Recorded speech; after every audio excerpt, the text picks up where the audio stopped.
ವಾರ್ತೆಗಳ ವಿವರ.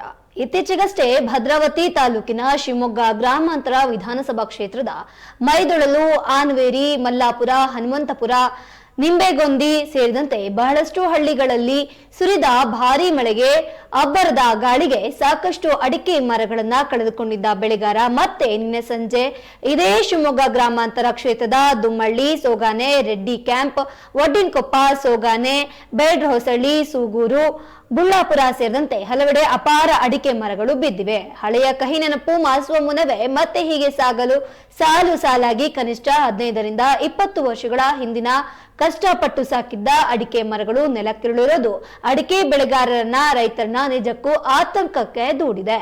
ಇನ್ನು ದುಮ್ಮಳ್ಳಿ, ಶಿವಪುರ ತಾಂಡ, ಸೋಗಾನೆ, ಹೊಸೂರು, ರೆಡ್ಡಿ ಕ್ಯಾಂಪ್, ಭೋಜನಪ್ಪ ಕ್ಯಾಂಪ್, ಒತಿಗಟ್ಲ, ಅರಿಕಟ್ಟೆ ಇತ್ಯಾದಿ ಕಡೆ ನಿನ್ನೆ ಸುಮಾರು 1000 ಅಡಿಕೆ ಮರಗಳು ಹಾಗೂ ಸುಮಾರು 1500 ತೆಂಗಿನ ಮರಗಳು ನೆಲಸಮವಾಗಿವೆ. ಇನ್ನು ಸುಮಾರು ಒಂದು ಮರ 50ರಿಂದ 60 ಕೆಜಿಯಷ್ಟು ಅಡಿಕೆಯನ್ನ ನೀಡಲಾಗ್ತಾ ಇತ್ತು.